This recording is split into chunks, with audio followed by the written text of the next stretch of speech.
नमस्कार, आप देख रहे हैं इंडिया न्यूज और वक्त हो गया है। चलिए वहां खबर जहां का, आपके साथ मनोज शुक्ला।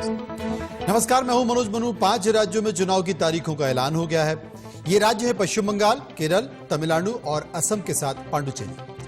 चुनावी शेड्यूल के मुताबिक अरब सागर से लेकर गंगा सागर तक 62 दिन का चुनावी त्योहार चलेगा।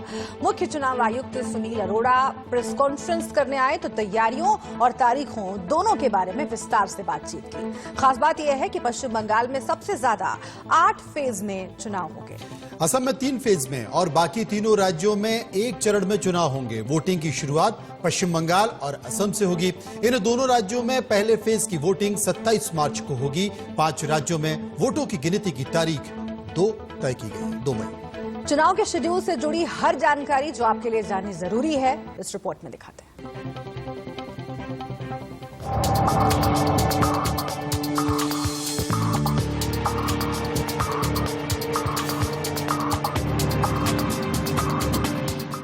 इलेक्शन कमीशन ने पश्चिम बंगाल, तमिलनाडु, असम, केरल और पुडुचेरी में होने वाले विधानसभा चुनावों की तारीखों का ऐलान कर दिया है। सभी 5 राज्यों की मतगणना की तारीख 2 मई तय की गई है। अगर पश्चिम बंगाल की बात करें तो पश्चिम बंगाल में 8 चरणों में मतदान होगा। बंगाल में 27 मार्च को पहले चरण की वोटिंग होनी है। दूसरे चरण में 1 अप्रैल को मतदान होगा। तीसरे चरण में 6 अप्रैल को वोटिंग होनी है। चौथे चरण में 10 अप्रैल को वोट डाले जाएंगे। 5वें चरण में 17 अप्रैल को मतदान होगा। छठे चरण में 22 अप्रैल को वोटिंग होगी। 7वें चरण में 26 अप्रैल को मतदान होना है और 8वें चरण में 29 अप्रैल को वोट डाले जाएंगे। West Bengal first phase 30 ACs. Issue of notification 2nd March. Date of poll 27. Issue of notification 5th March. Date of poll 1st April. Third phase 31 assembly constituencies. Issue of notification 12th March. Date of poll 6th April. केंद्र शासित प्रदेश पुडुचेरी में 1 चरण में मतदान होना है। चुनाव की अधिसूचना 12 मार्च को जारी होगी। नामांकन की आखिरी तारीख 19 मार्च तय की गई है। नामांकन पत्रों की जांच 28 मार्च को की जाएगी। नाम वापसी की आखिरी तारीख 22 मार्च होगी। 6 अप्रैल को वोटिंग होगी। तमिलनाडु और केरल में महज 1 चरण में मतदान होना है। मतदान 6 अप्रैल को होगा। मतगणना 2 मई को कराई जाएगी। इसी तरह केरल में भी 6 अप्रैल को ही मतदान होना है। असम में विधानसभा चुनाव 3 चरणों में होंगे। मतगणना 2 मई को होगी। चुनाव की अधिसूचना 2 मार्च को जारी होगी। नामांकन की आखिरी तिथि 9 मार्च है। नामांकन पत्रों की जांच 10 मार्च को की जाएगी। नाम वापसी की तारीख 12 मार्च होगी। मतदान की तिथि 27 मार्च तय की गई है। First phase issue of notification 2nd March. Date of poll 27th March. Assam second phase 39 constituencies. Issue of notification 5th March. Poll 1st April. Assam third phase. Date of poll 6th April. Date of counting 2nd May. मुख्य चुनाव आयुक्त सुनील अरोड़ा ने कहा कि सभी चुनाव अधिकारी corona warriors हैं। कोरोना को देखते हुए सभी चुनाव अधिकारियों का टीकाकरण किया जाएगा। साथ ही मतदान का समय 1 घंटा ज्यादा होगा। चुनाव आयोग ने कहा कि चुनाव के लिए टोल फ्री हेल्पलाइन नंबर 1950 भी जारी किए जाएंगे। टोल फ्री हेल्पलाइन में मतदाता अपना नाम सूची में तलाश सकते हैं। मतदाता ऑनलाइन अपना वोटर कार्ड भी निकाल सकते हैं। सभी पोलिंग बूथ पर पानी, शौचालय और वेटिंग रूम होगा। आयोग के ऐलान के साथ ही आचार संहिता भी लागू हो गई है। Amit Singh, India news, Delhi. तो तारीखों का ऐलान हो गया और उस बीच एक बड़ी खबर का जल्दी से रुख कर लेते हैं। जी हाँ, बंगाल इलेक्शन को लेकर एक बड़ी खबर आपको बता रहे हैं, क्योंकि लगातार इंतजार किया जा रहा था तारीखों का और पश्चिम बंगाल में खासतौर से जो लड़ाई है वो छिड़ी हुई है। टीएमसी और बीजेपी दोनों ही अपनी पूरी ताकत झोंक रही है। एक बड़ी खबर आपको बता रहे हैं, बंगाल में 8 चरणों में चुनाव पर ममता बनर्जी ने सवाल खड़े कर दिए हैं और उन्होंने पूछा है कि आखिर 8 चरणों में चुनाव कराने की जरूरत क्या है। ममता ने इसके लिए बीजेपी और गृह मंत्री को जिम्मेदार ठहराया है। उनका साफ तौर पर कहना है कि ममता बनर्जी ने यह भी कहा है कि बंगाल में 8 चरणों में चुनाव क्यों है। इसके अलावा ममता बनर्जी ने कहा कि बीजेपी के इशारे पर ऐसा किया गया है। इसके साथ ही बनर्जी ने कहा कि सवाल पूछा है कि एक ही जिले में 2-3 चरणों में चुनाव क्यों हो रहे हैं। इसके अलावा भी ममता बनर्जी ने और सारे सवाल उठाए। उन्होंने कहा कि प्रधानमंत्री मोदी और अमित शाह को निशाने पर लिया। उन्होंने कहा कि पीएम और गृह मंत्री अपनी ताकत का गलत इस्तेमाल कर रहे हैं। बिल्कुल, तो बहुत बड़ा आरोप चुनाव आयोग पर ममता बनर्जी ने लगा दिया है। पहले भी अपने इन तीखे तेवरों के लिए जानी जाती हैं। इस बार भी उन्होंने सीधा चुनाव आयोग पर आरोप लगा दिया है कि जो बीजेपी कह रही है वो कर रहा है चुनाव आयोग। और इस बीच चुनाव तारीखों के ऐलान पर कांग्रेस नेता तारिक अनवर का क्या कुछ कहना है, ये भी आप सुनिए। ये सही है कि हम लोग एक्सपेक्ट कर रहे थे कि चुनाव मई में होगा, लेकिन पहले ही हो रहा है। और जहाँ तक केरल का सवाल है, मैं कह सकता हूँ कि पार्टी पूरी तरह से तैयार है। पश्चिम बंगाल में चुनाव की तारीखों का ऐलान होते ही सियासी सरगर्मी बढ़ गई है। कांग्रेस के प्रभारी जतिन प्रसाद ने क्या कुछ कहा, सुनिए।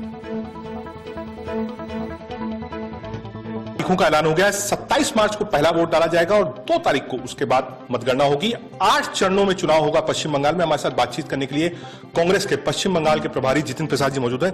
जतिन जी, 8 चरणों में चुनाव है, काफी लंबा चुनाव चलेगा बंगाल का। बिल्कुल, आप देख सकते हैं कितना महत्व इलेक्शन कमीशन ने बंगाल को दिया है। स्वागत करते हैं, पूरी तैयारी है कांग्रेस पार्टी की और जल्द से जल्द आप देखिएगा हमारे प्रत्याशी भी मैदान में उतर जाएंगे और जो हमारा वाम दलों से गठबंधन पे चर्चा है वो भी फाइनल होने वाली है। और 28 तारीख को एक जॉइंट रैली कलकत्ता में हम लोगों की हो रही है। जो अभी हम लोग टेलीविजन पे देख रहे हैं, चाहे प्राइम मिनिस्टर मोदी हो, राजनाथ हो, स्मृति ईरानी हो, अमित शाह हो, लगातार ताबड़तोड़ रैली कर रहे हैं। सोनार बंगला का एक नारा भी दिया है कि हम बनाएंगे, लोगों के पास जाएंगे, 2 करोड़ लोगों से सुझाव लेंगे। कांग्रेस पार्टी क्या कर रही है? कांग्रेस पार्टी के पास स्थानीय नेता इतने कद्दावर हैं, वो लगातार जिले जिलों में हमारी मीटिंग्स चल रही हैं। और अब जब चुनाव की घोषणा हो चुकी है तो नियोजित ढंग से हम अपने शीर्ष नेतृत्व को भी उतारेंगे और आप देखिएगा पूरी कांग्रेस पार्टी दमदारी से बंगाल चुनाव में भाग लेगी। जिन्हें एक बात की चर्चा और है कि ओवैसी भी बंगाल में चुनाव लड़ रहे हैं, तो ऐसा तो नहीं है कि आप लोग लड़ रहे हैं, ओवैसी लड़ रहे हैं, इसका सीधा फायदा बीजेपी को और 3 भागों में वोट बटे। ऐसा है, ये जो समीकरण है इसको तो हमें विशेषज्ञों पर छोड़ देना चाहिए, वो गुणाभाग करते रहते हैं। असली तो फैसला बंगाल की जनता करेगी और मुझे पूरा विश्वास है कि जो वहाँ स्थिति बनी है, जो भारतीय जनता पार्टी का केंद्र सरकार का कार्यकाल रहा है 6 साल का, उसका जवाब मांगेगी और तृणमूल कांग्रेस का जो वहाँ कार्यकाल रहा है 10 वर्षों का, उसका जवाब मांगेगी। पूरा ध्यान असली मुद्दे भटकाने में हो रहा है और बंगाल की जनता देख रही है। किन मुद्दों के साथ आप बंगाल की जनता में जाएंगे वोट मांगने? जैसे मैंने बताया कि जो अहम की लड़ाई है केंद्र और राज्य सरकार की, इसमें बंगाल की जनता पिस गई है। हमारा मुद्दा बंगाल की जनता, बंगाल फर्स्ट, और बंगाल की जो अस्मिता है उसकी रक्षा करना। एक आखिरी सवाल आपसे, क्योंकि आप बंगाल में हैं, लेफ्ट के साथ आपका तालमेल है, अभी तारिक अनवर साहब जो कि इंचार्ज हैं केरला के, वो कह रहे हैं कि हम वहां पे हैं, तो एक लगता नहीं कि एक डिस्टर्बेंस होगा? आप केरल में जिसके खिलाफ लड़ रहे हैं उसी के साथ अलायंस है आपका पश्चिम बंगाल में? नहीं, ये तो पहले भी हुआ है और जैसे मैंने बोला बहुत पहले भी कि जो हमारे स्थानीय नेता हैं और स्थानीय कार्यकर्ता हैं, उनकी भावनाओं के अनुरूप ये फैसला लिया गया।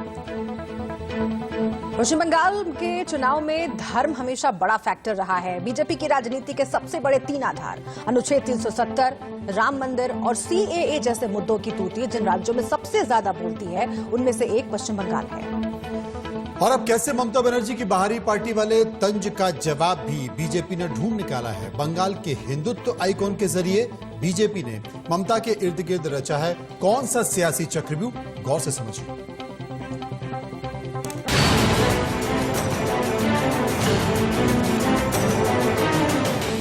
কেউ কোনোদিন আসতে পারেনি এবং পারবে না। যতই বাংলার নামে বদনাম করার চেষ্টা হোক, আমি বিশ্বাস করি একদিন এমন দিন আসবে সারা বিশ্ব বাংলাকে স্যালুট করবে। নোবেল প্রাইজ থেকে শুরু করে সবই যদি দেখেন, দেখবেন সবটাই বাংলা। বাংলাটাকে গুজরাট থেকে দেব না।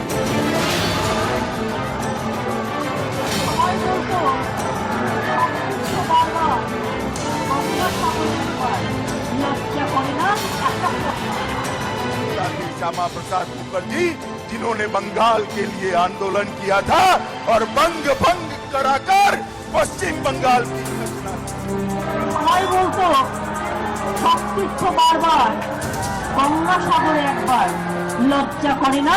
একটা পয়সা দিয়েছো কোনোদিনও?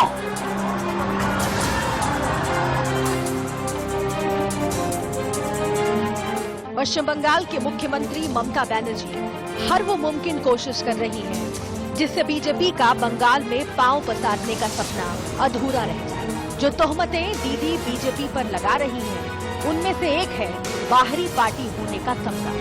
সবাই বলতো সব তীর্থ বারবার গঙ্গা। शायद बीजेपी के बड़े नेता ये जानते हैं कि ममता की इस तोहमत का जवाब कहीं बीजेपी की ही जड़ों में छुपा हुआ है, और बीजेपी की सबसे गहरी जड़ों में एक नाम है, श्यामा प्रसाद मुखर्जी। वो श्यामा प्रसाद मुखर्जी जो न सिर्फ बंगाली हैं, हिंदुत्व के सबसे बड़े आइकन हैं, बल्कि बीजेपी के पूर्ववर्ती संगठन जनसंघ के संस्थापक हैं। श्यामा प्रसाद मुखर्जी हिंदुत्व का वो चेहरा है जिन्होंने कभी एक निशान, एक विधान, एक प्रधान के मसले पर नेहरू मंत्रिमंडल से इस्तीफा दे दिया था, जिन्होंने कश्मीर के अलग झंडे, अलग संविधान और विशेष प्रावधान के विरोध में आंदोलन किया। उनके सपने को संजोती हुई बीजेपी सत्ता के शिखर तक पहुंची और आखिरकार कश्मीर से अनुच्छेद 370 का खात्मा करके इतिहास रच दिया। बंगाल की मिट्टी से जन्मे महापुरुषों पर अपना दावा दिखाकर बीजेपी लगातार चुनावी जमीन तैयार करने में जुटी हुई है। क्या श्यामा प्रसाद मुखर्जी की विरासत बीजेपी के लिए बंगाली संस्कृति और हिंदुत्व के मेल की वो सबसे अहम कुंजी है जो सत्ता के दरवाजे खोलने में मदद करेगी? इस सवाल का जवाब जानने के लिए आपको डॉक्टर श्यामा प्रसाद मुखर्जी और बीजेपी की पूर्ववर्ती राष्ट्रीय जनसंघ के बारे में जरा और विस्तार से समझना होगा। डॉक्टर श्यामा प्रसाद मुखर्जी भारतीय जनसंघ के संस्थापक और पहले अध्यक्ष थे। 6 जुलाई 1901 को कोलकाता में उनका जन्म हुआ था।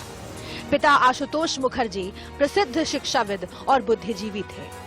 आशुतोष मुखर्जी को बंगाल बांग्लार बाग यानी बंगाल के बाघ के तौर पर याद करता है। श्यामा प्रसाद मुखर्जी ने कलकत्ता विश्वविद्यालय से पढ़ाई की। 1926 में सीनेट के सदस्य बने डॉक्टर श्यामा प्रसाद मुखर्जी। 1927 में पहली बार बैरिस्टर की परीक्षा पास की। 33 साल की उम्र में कलकत्ता यूनिवर्सिटी के कुलपति बन गए। 4 साल के कार्यकाल के बाद कलकत्ता विधानसभा पहुंचे। श्यामा प्रसाद मुखर्जी पंडित जवाहरलाल नेहरू की पहली सरकार में मंत्री थे। नेहरू लियाकत पैक्ट के मसले पर उन्होंने इस्तीफा दे दिया। एक देश में 2 निशान, 2 विधान और 2 प्रधान का विरोध किया। 6 अप्रैल 1950 को उन्होंने मंत्रिमंडल से त्यागपत्र दे दिया। 21 अक्टूबर 1951 को राष्ट्रीय जनसंघ की स्थापना की। साल 1980 में वही राष्ट्रीय जनसंघ बनी भारतीय जनता पार्टी।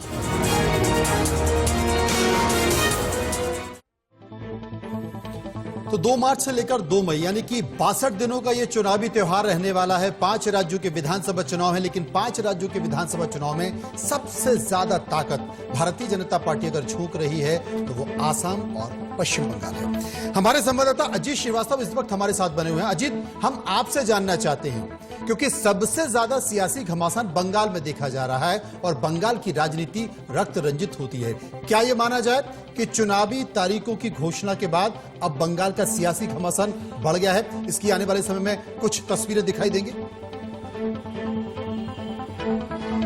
बिल्कुल साथ दोपहर रोहित, अगर बात करें तो चुनावी संग्राम यानी चुनावी घोषणा के बाद से अब कहीं न कहीं हलचलें तेज हो चली हैं और कहीं न कहीं राजनीतिक हलचलों में और ज्यादा घमासान शुरू हो चुका है।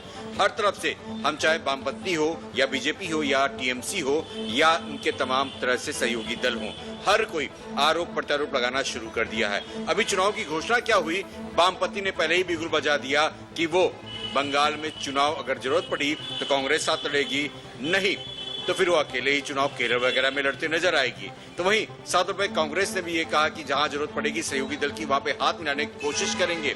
तो वहीं हम बात करें तो आम आदमी पार्टी ने कहा कि हम बाहर से सपोर्ट करते हुए ममता जी को जहां जरूरत पड़ेगी बंगाल के अंदर वहां पर उनके साथ कंधे से कंधा मिलाकर नजर आएंगे, क्योंकि बंगाल में जिस हिसाब से राजनीतिक घमासान बीजेपी और टीएमसी को लेकर है तो वो टीएमसी को ही सपोर्ट करते नजर आएंगे। वहीं बीजेपी लगातार अपनी रणनीति बना रही है, हर तरफ से कोशिश कर रही है। फिलहाल अजीत, जो सियासत दिख रही है वो तो इलेक्शन कमीशन की प्रेस कॉन्फ्रेंस और जो ऐलान हुआ है, जो फैसले हुए हैं उसको देखकर भी लग रही है उसके इर्द गिर्द पूरी सियासत जो है चल पड़ी है अपनी रफ्तार से।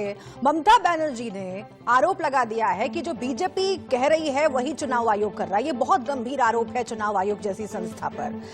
सवाल ये पिछली बार 7 चरणों में चुनाव हुआ था पश्चिम बंगाल में, इस बार 8 चरणों में अगर लेने का फैसला किया गया है तो फिर इसके पीछे चुनाव आयोग की क्या मंशा है, क्या रणनीति है, और ममता बनर्जी को अगर शिकायत है तो आखिर क्यों?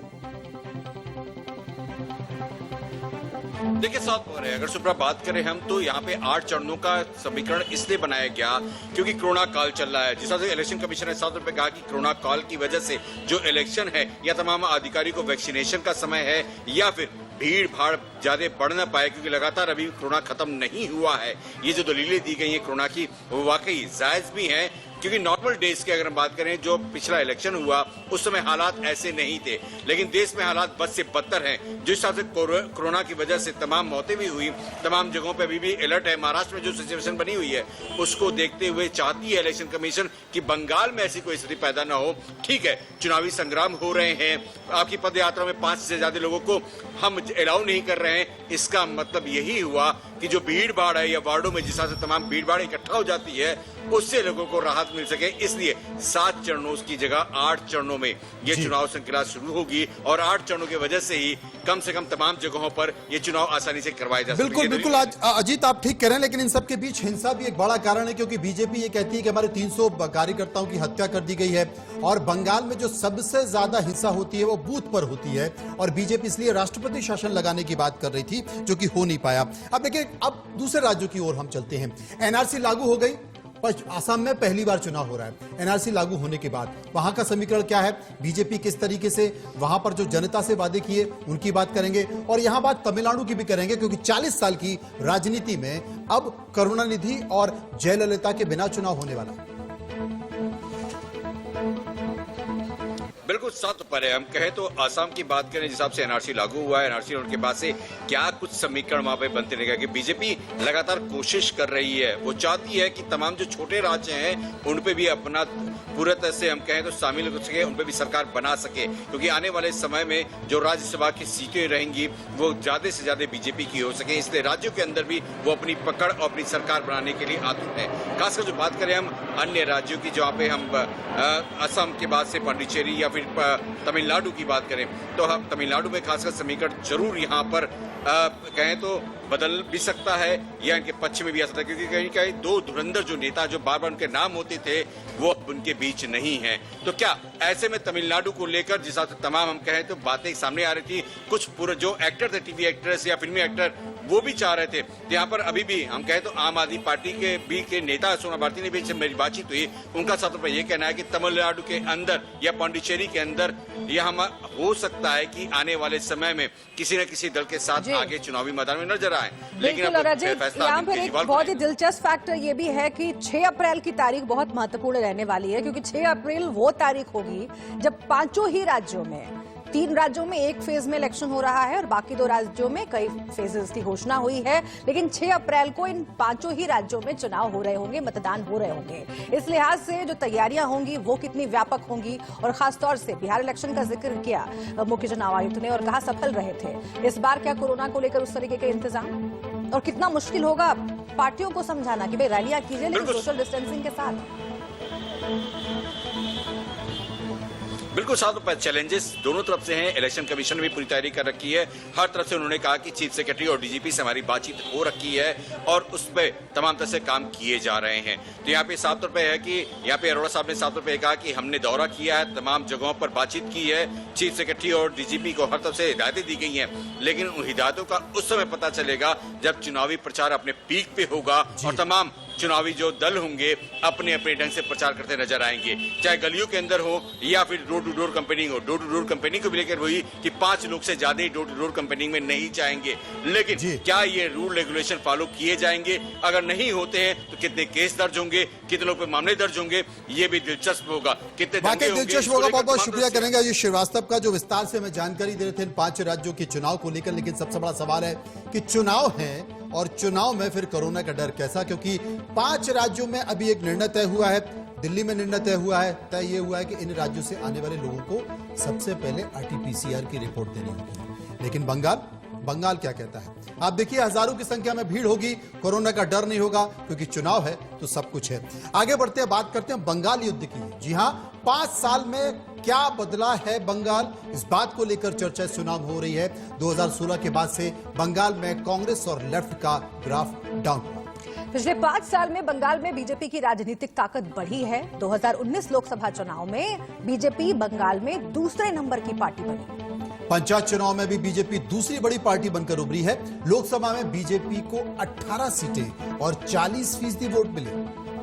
बिल्कुल, और लोकसभा में कांग्रेस महज 2 सीटें और 5.67% वोट ही पा सकी। कांग्रेस का ग्राफ डाउन हुआ है। लेफ्ट का हाल देख लीजिए, लोकसभा में 6.34% वोट मिले, लेकिन एक भी सीट हासिल नहीं कर पाई लेफ्ट पार्टी। तो एक ऐसा राज्य जहां पर लंबे वक्त तक लेफ्ट का शासन रहा, आज उसकी हालत पतली है। जी हां, और बंगाल में धर्म युद्ध की बात चल रही है। क्या वाकई ये धर्म युद्ध है? हिंदू, मुसलमान, ईसाई, बौद्ध, जैन, सिख, ये तमाम तरह के समीकरण हैं। और कितना प्रतिशत इनका है देखिए, हिंदू 70.54%, मुसलमान 27.1%, ईसाई 0.72%, बौद्ध 0.31%, जैन 0.07% और सिख 0.07%। हर किसी का आंकड़ा और राजनीतिक पार्टी किसी को छोड़ना नहीं चाहती। बिल्कुल, और इन्हीं आंकड़ों को आप देख लीजिए ध्यान से, इसको नजर में बसा लीजिए, क्योंकि धर्म बहुत बड़ा फैक्टर है पश्चिम बंगाल में, और इसीलिए जो भी दांव खेला जा रहा है वो धर्म को और उससे संबंधित जो वोट बैंक है उसको ध्यान में रखते हुए खेला जा रहा है। एक छोटे से ब्रेक के लिए रुक रहे हैं, चलिए वहां खबर जहां में आगे भी बहुत कुछ है, आप बने रहिए हमारे साथ। ब्रेक के बाद फिर से एक बार स्वागत है आपका, आप देख रहे हैं चलिए वहां खबर जहां, और इस हिस्से में बात उस खबर की जिसने पूरे देश में सनसनी मचा दी है। अंबानी के घर के बाहर साजिश की बड़ी खबर आई है। संदिग्ध कार से 4 नंबर प्लेट सब बरामद होने की खबर है। जी हां, 4 नंबर प्लेट्स अंबानी के घर की कारों से मैच करती हैं। मुकेश, नीता अंबानी और आकाश की कारों की नंबर प्लेट मिली है। अंबानी की कारों के काफिले की नंबर प्लेट्स भी मिली हैं। इस बात की जानकारी आप टीवी स्क्रीन पर इस वक्त जो भी नंबर प्लेट्स देख रहे हैं, ये अनिल अंबानी, माफ कीजिए मुकेश अंबानी, नीता अंबानी और आकाश अंबानी के काफिले में चलने वाली गाड़ियों के नंबर प्लेट्स। और इसीलिए ये मामला और भी गंभीर हो जाता है, क्योंकि पूरी प्लानिंग के साथ और पहले से इंतजाम के साथ इस वारदात को अंजाम दिया गया है। एक और बड़ी खबर का रुख कर रहे हैं आपकी टीवी स्क्रीन पर इस वक्त। एक और बड़ी खबर इसी मामले से जुड़ी हुई। मुलुंड टोल नाके के सीसीटीवी से बड़ा खुलासा हुआ है। मुंबई में आते वक्त इनोवा में एक शख्स सवार था। बिल्कुल, और सबसे बड़ी बात है, जिस स्कॉर्पियो का जिक्र किया जा रहा है उसमें भी एक व्यक्ति सवार था, लेकिन मुलुंड की बात यहां पर की गई है। रात 3:05 मुंबई से लौटी है इनोवा, इस बात का भी जिक्र किया जा रहा है। क्या कनेक्शन है स्कॉर्पियो का, इनोवा का, यह भी अपने आप में देखने वाली बात है। लेकिन मुंबई के जितने भी संवेदनशील इलाके हैं उन सभी की सीसीटीवी फुटेज खंगाली जा रही है कि आखिर कौन सा वो संदिग्ध हो सकता है। स्कॉर्पियो से उतरकर संदिग्ध इनोवा में सवार हुआ था। यह है पूरा कनेक्शन कि स्कॉर्पियो और इनोवा का कनेक्शन क्या है, कैसे इनको जोड़ा जा रहा है। वो स्कॉर्पियो जो मुकेश अंबानी के कुछ दूर घर के बाहर खड़ी हुई थी, ये व्यक्ति जब इसमें उतरा तो वो इनोवा में बैठा। बिल्कुल, तो ये बड़े खुलासे हुए हैं, इनका कनेक्शन एक के बाद एक जुड़ता चला जाएगा, और उसके बाद जो कई अहम सवाल आपके जहन में भी उठ रहे होंगे उनका जवाब मिलेगा। लेकिन फिलहाल इस खबर से पूरे देश में सनसनी है। मुंबई में मुकेश अंबानी के घर एंटीलिया के बाहर गुरुवार को संदिग्ध कार मिली। देश के सबसे बड़े उद्योगपतियों में शुमार मुकेश अंबानी के दरवाजे तक पहुंचे इस खतरे का राज आखिर क्या है। संदिग्ध कार में जिलेटिन की छड़ें और एक संदिग्ध चिट्ठी भी मिली। जी हां, इस सनसनीखेज घटना ने देश को तो सख्ती में डाला। मुंबई के पॉश इलाके में सुरक्षा को लेकर कई गंभीर सवाल भी खड़े कर दिए। हादसा तो टल गया, लेकिन आशंका जाहिर की जा रही है कि रिलायंस इंडस्ट्रीज के चेयरमैन मुकेश अंबानी किसी के निशाने पर हैं। लेकिन सवाल यही है कि एशिया के सबसे बड़े इंडस्ट्रियलिस्ट मुकेश अंबानी को धमकाने वाली साजिश आखिर रची किसने। बिल्कुल, और रिपोर्ट दिखाएं उससे पहले आपको बता दें कि ज्यादा अपडेट के लिए उर्वशी खोना हमारी संवाददाता मुंबई से रहेंगे हमारे साथ, उनके पास हम चलेंगे। लेकिन पहले रिपोर्ट आप देखिए और फिर रुख करेंगे ताजा अपडेट का।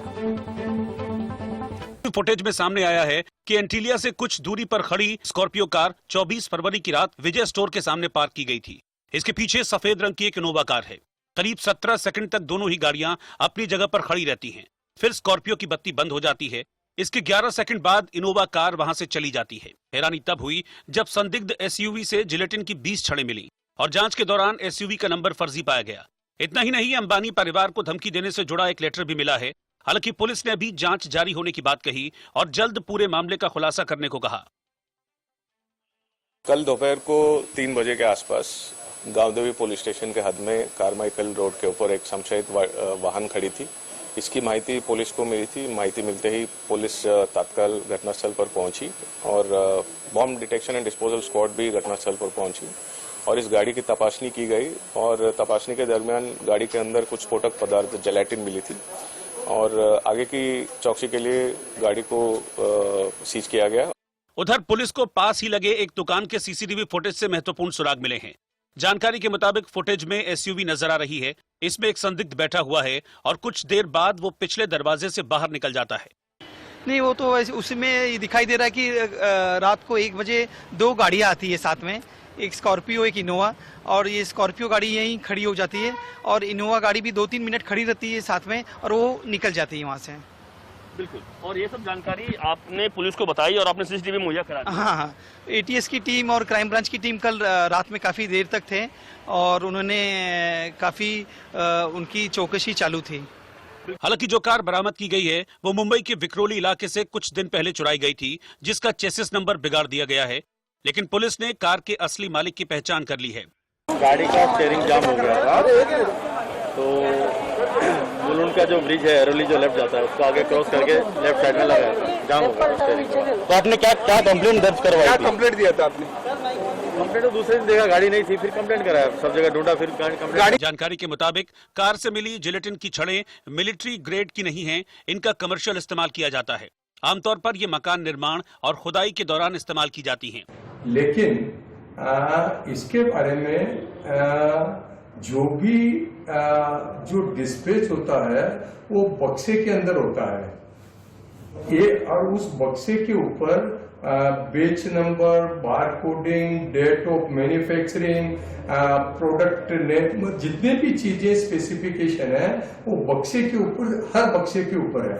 इस बीच अंबानी के घर के बाहर डॉग स्क्वाड के साथ पुलिस और एटीएस की टीम मौजूद हैं। सुरक्षा बेहद कड़ी है। एंटीलिया के आसपास के पूरे इलाके में रहने वाले संदिग्ध लोगों की डिटेल्स निकाली जा रही हैं।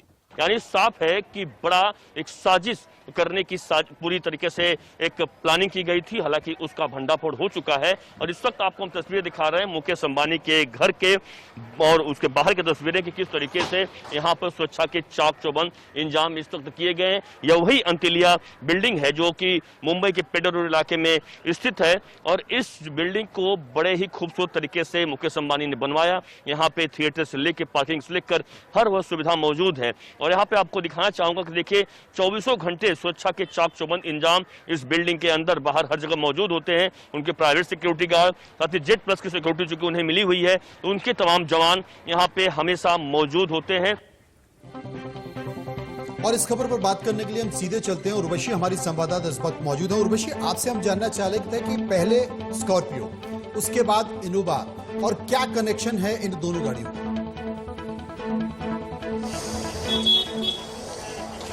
जी, हम आपको बता दें कि ये जो गाड़ी साथ में जो दोनों गाड़ियां हैं, स्कॉर्पियो को पार्क किया गया था और इनोवा गाड़ी जो है वो पीछे से रेकी करने के लिए आई थी, रेकी कर रही थी ऐसे बताया जा रहा है। स्कॉर्पियो गाड़ी जो है वो थाने मुलुंड टोल नाका से जब गुजरी है, ये सारी चीजें सीसीटीवी अलग अलग एरियाज के सीसीटीवी से बाहर आया है।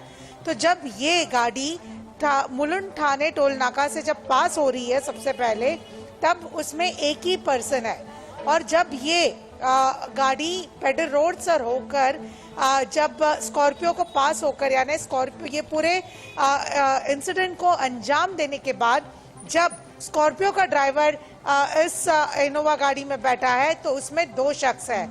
स्कॉर्पियो के गाड़ी का जो ड्राइवर है उसके चेहरे पे मास्क होने के चलते और हुडी पहनने की वजह से शक्ल ठीक से दिखाई नहीं दे रही है, पर यही वो सस्पिशियस लोग हैं जिन्होंने एक ऐसा धमकी से भरा ऐसा लेटर लिखा है और ये बताया जा रहा है कि इसके पहले ये पूरे एरिया की रेकी हुई है, रेकी हुई उसी है। के बाद उर्वशी, इतनी बहुत बड़ी महत्वपूर्ण है, क्योंकि ये वीआईपी रोड है जी। और एंटीलिया के आसपास का जो पूरा इलाका है, वहां पर जो सीसीटीवी फुटेज लगे हुए हैं उन्हें खंगालने का काम किया जा रहा है। पॉश इलाका है और जो तार है एक दूसरे से जोड़ने की कोशिश की जा रही है। लेकिन आपने जो जिक्र किया अभी तक कितने लोगों की इन्वॉल्वमेंट की बात पुलिस मान रही है इस पूरी साजिश में, और आगे भी क्या इसके तार और भी लोगों से जुड़े हुए हो सकते हैं और कहां-कहां इन्वेस्टिगेशन के तार पहुंच सकते हैं, और मुंबई के वो कौन-कौन से इलाके हैं जहां के सीसीटीवी फुटेज फिलहाल खंगाले जा रहे हैं?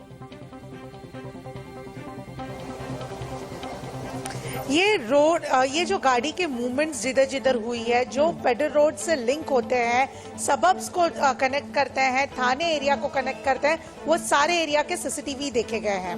अच्छा, ये भी बात बहुत ही इंपॉर्टेंट है ये कि इसे कोई एक एजेंसी नहीं बल्कि अलग अलग ब्रांचेस जो है इसे इन्वेस्टिगेट कर रही है। एटीएस, मुंबई की क्राइम ब्रांच टीम, साथ ही में आज एनआई की टीम मुंबई में दिखी, मुंबई क्राइम ब्रांच में आई थी। एनआई की टीम मौके पर भी मौजूद थी और उन्होंने भी इन्वेस्टिगेट करने की कोशिश की। एटीएस की टीम इन्वेस्टिगेट करने की कोशिश कर रही है कि क्या कोई टेरर एस्पेक्ट है क्या, क्योंकि जिस लेवल के जिलेटिन बरामद हुए हैं, जो धमकी दी गई है, वो अपने आप में कहीं ना कहीं बहुत ही ज्यादा डेप्थ वाला भी मामला हो सकता है, ये बताया जा रहा है। तो ये कोई बहुत गंभीरता वाला मामला हो सकता है, ये बताया जा रहा है। बहुत बहुत शुक्रिया करेंगे उर्वशी का, जो तमाम पहलुओं पर हमें जानकारी दे रही थी। लेकिन सबसे बड़ा सवाल है कि आखिर जिलेटिन की रॉड आई कहां से, क्योंकि इनका इस्तेमाल अमूमन खुदाई में होता है या तमाम इस तरह की चीजों में होता है, और उसकी भी ये पता करने की कोशिश की जा रही है कि आखिर कौन लोग इससे जुड़े हुए हैं। लेकिन सबसे बड़ा सवाल है कि मुकेश अंबानी की सुरक्षा के घेरे को सीधी चुनौती देते हुए आखिर ये संदिग्ध कार उनके घर के इतने नजदीक पहुंची कैसे? रात के 1 बजे से नो पार्किंग जोन में खड़ी ये गाड़ी उस इलाके में बिना किसी रोक टोक के आखिर घुसी कैसे, और इतनी देर तक गाड़ी पर किसी की नजर क्यों नहीं पड़ी? ये वो सवाल है जिनके जवाब जांच एजेंसियां तलाश कर रही है। क्या पूरी प्लानिंग के साथ पहले इलाके की रेकी की गई और फिर पूरी साजिश का इस तरह अंजाम दिया गया कि कानो कान किसी को खबर ना हो? अगर साजिश करता इतने शातिर है तो फिर धमकी भरी चिट्ठी किस तरफ इशारा करती है? रिपोर्ट देखिए।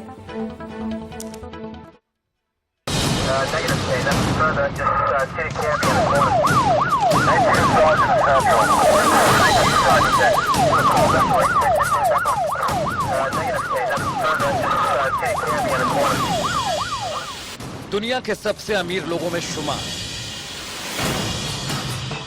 देश का सबसे बड़ा कारोबारी घराना, मुकेश धीरूभाई अंबानी की अभेद्य सुरक्षा, Z+ सिक्योरिटी और 55 सुपर गार्ड्स की सुरक्षा, 40 बुलेट प्रूफ गाड़ियों का काफिला।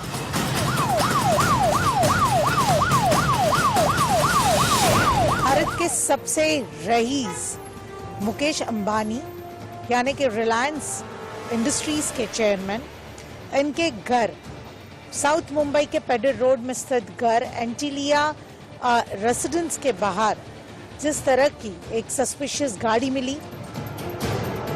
हिंदुस्तान की सबसे अमीर शख्सियत मुकेश अंबानी की सुरक्षा का घेरा किसी देश के राष्ट्राध्यक्ष से 19 नहीं है। मुकेश अंबानी की सुरक्षा के इंतजाम ऐसे हैं जिसे भेद पाना किसी आतंकी संगठन के बस की बात नहीं।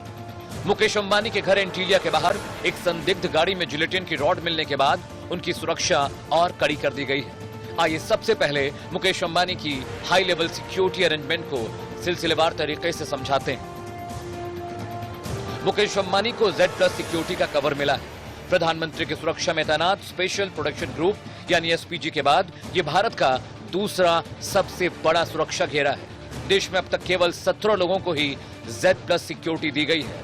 इसके तहत मुकेश अंबानी की सुरक्षा में हाईली ट्रेंड सुरक्षाकर्मी हमेशा तैनात रहते हैं। इस कवर में कम से कम 10 कमांडोज नेशनल सिक्योरिटी गार्ड्स यानी NSG के होते हैं। सारे सुरक्षाकर्मी मार्शल आर्ट्स में ट्रेंड होते हैं। इनके पास घातक MP5 गन होती है। इनके पास एक से बढ़कर एक कम्युनिकेशन और सिक्योरिटी गैजेट्स भी होते हैं। 21 जिलेटिन स्टिक्स मिले, धमकी से भरा लेटर मिला और साथ ही में अलग अलग नंबर प्लेट्स जो मिले, जो कहीं ना कहीं अंबानी के कॉन्वो, सिक्योरिटी कॉन्वो से मिलती जुलती है, उससे कई सवाल खड़े हुए हैं। मुकेश अंबानी को साल 2013 में जेड सिक्योरिटी दी गई थी, जिसे नरेंद्र मोदी सरकार ने बढ़ाकर Z+ कर दिया। जब अंबानी अपने राज्य में होते हैं तो पूरा सुरक्षा घेरा उनके साथ होता है।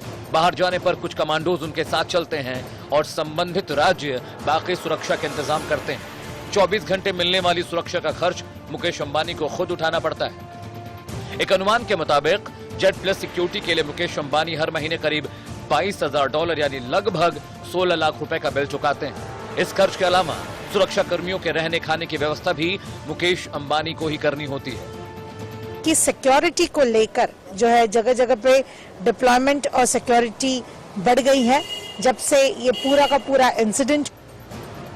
मुकेश अंबानी केवल सरकारी सुरक्षा के भरोसे नहीं, उनकी अपनी निजी प्रोडक्शन टीम भी है। इसमें एनएसजी के रिटायर्ड कर्मचारियों के अलावा सेना और पैरामिलिट्री फोर्सेस के रिटायर्ड जवान भी होते हैं। अंबानी की सभी कारें हथियारबंद और बुलेट प्रूफ हैं। वो अपने घर से बिना सुरक्षा घेरे के बाहर नहीं निकलते। उनके साथ एक बड़ा काफिला चलता है।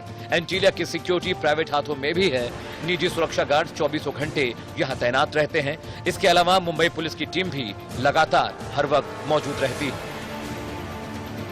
एंटीलिया की छत पर 3 हेलीपैड हैं, जो न सिर्फ अंबानी परिवार की सुविधा के लिए हैं, बल्कि किसी इमरजेंसी के हालात में फौरन बाहर निकलने के लिए बिल्डिंग में 9 एलिवेटर्स भी हैं। मुकेश अंबानी के घर के बाहर संदिग्ध कार से विस्फोटक बरामद होने के बाद एंटीलिया के बाहर सुरक्षा और कड़ी कर दी गई है। मुंबई पुलिस और अंबानी के पर्सनल सिक्योरिटी के अलावा यहां CRPF, SRPF, QRT की टीमें भी तैनात की गई हैं, ताकि सुरक्षा में किसी भी तरह की चूक की आशंका ना के बराबर रहे। मुंबई से ब्यूरो रिपोर्ट के साथ अमित सिंह, इंडिया न्यूज, दिल्ली।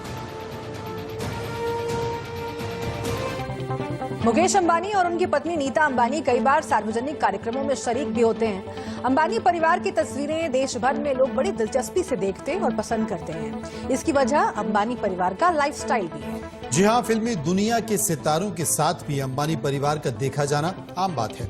अंबानी परिवार के रहन सहन से लेकर घर की इमारत, एंटीलिया तक एक खास अंदाज और स्टाइल के लिए जानी जाती है।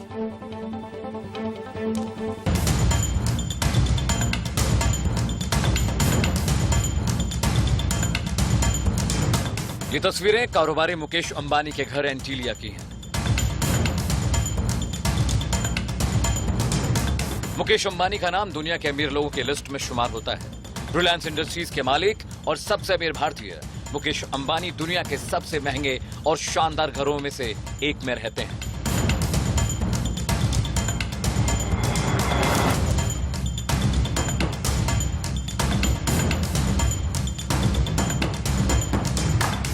विश्व के सबसे खूबसूरत घरों, महलों और बिल्डिंग्स की बात होती है तो इसमें अंबानी के घर एंटीलिया का जिक्र जरूर आता है।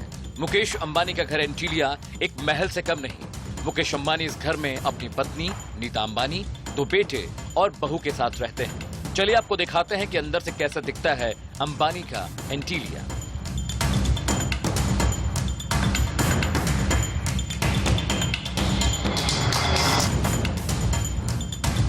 अंबानीज को ग्लैमर लाइफ जीने के लिए जाना जाता है। पूरा परिवार अक्सर बॉलीवुड सेलिब्रिटीज के साथ नजर आता है। मुंबई साउथ में अल्टामाउंट रोड पर बना एंटीलिया 27 फ्लोर का है। इसे 4 लाख स्क्वायर फीट में बनाया गया है। एंटीलिया के नीचे के शुरुआती 6 फ्लोर पार्किंग के लिए हैं। इनमें एक साथ 168 कारें पार्क हो जाती हैं। इस घर को शिकागो। और रुकेंगे यहां पर कुछ पलों के लिए, वापस आएंगे तो बात करेंगे कुछ और जरूरी खबरों की।